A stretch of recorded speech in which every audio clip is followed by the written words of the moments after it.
Hello, everyone, and welcome to Trade Insights with Indrajit Paul. I am Indrajit Paul, a commodity market strategist specializing in agricultural commodities, global trade flows, and macro markets. In this channel, we will break down the biggest developments across grains, oilseeds, edible oils, energy markets, and the global economy, helping the traders, investors, and industry professionals understand what's driving the prices. Today, we will discuss the USDA June WASDE report, which is released on 11th of June, and more importantly, what it means for market prices going forward. Let's start with soybeans. The June WASDE was largely neutral to slightly bearish for soybeans. USDA left the entire 26-27 US soybean balance sheet unchanged. Production remains projected at 4.44 billion bushels. Crush remains at a record 2.75 billion bushels. Exports remain unchanged and ending stocks stay at 310 million bushels. The key bullish story continues to be domestic crush demand. USDA increased whole crop crush by another 20 million bushels, reflecting a strong demand for soybean meal and soybean oil. Biofuel demand continues to be the major growth engine, with soybean oil used for biofuels increasing another 350 million pounds. However, the biggest change came from Argentina, where USDA increased soybean production by 2 million metric tons to 50 million metric tons. That increase pushed global soybean production and global ending stocks slightly higher. So, what's the market's reaction? November soybean futures are trading around $11.3 per bushel, down from the May highs of near $12.10 per bushel. The market is essentially balancing two opposing forces, strong crush demand on one side and expanding South American production on the other. The bottom line for soybeans is simple.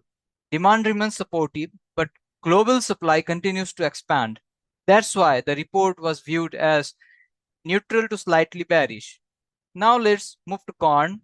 Corn was arguably the most bearish component of the June WASDE. USDA made almost no changes to the US balance sheet. Production remains projected at nearly 16 billion bushels, exports remain unchanged, and the ending stocks are projected at near 1.96 billion bushels. The real story was South America. USDA increased Brazil's corn crop to 138 million metric tons and Argentina's crop to 61 million metric tons, combined with increases in other countries. Global corn production increased sharply and world ending stocks rose well above the market expectations. The market's message was very clear. December 2026, corn futures are currently trading near $4.4 per bushel after falling from the May highs of above $5 per bushel. Traders are focusing on abundant global supplies and improving export competition from South America.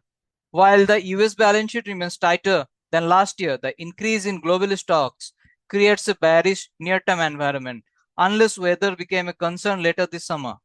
Now let's discuss wheat. The wheat report was slightly bearish overall. USDA reduced US wheat production due to lower yields and lowered US ending stocks. Under normal circumstances, that would be supportive.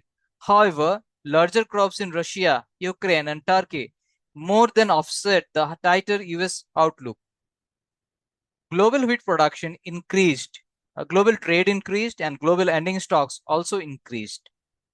Russia remains the dominant force in the world wheat market and is projected to export around 47 million metric tons this season. Chicago wheat futures are trading near $5.85 per bushel after pulling back significantly from the May highs. The market continues to focus on improving Black Sea production prospects rather than tightening US supplies. So, what is the overall takeaway from the June WASDE? For soybeans, strong crush demand and biofuel growth remain supportive, but larger South American production is limiting upside potential.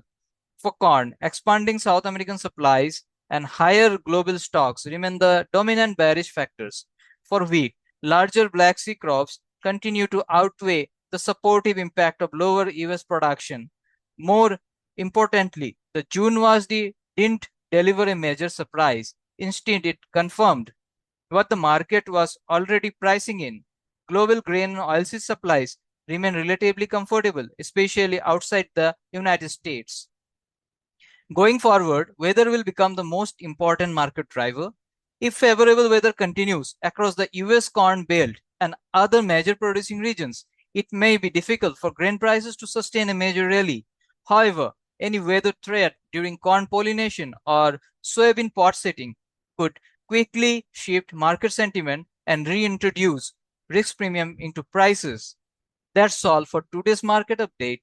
If you found this analysis useful, please like the video, subscribe to the channel, and let me know your views in the comments below.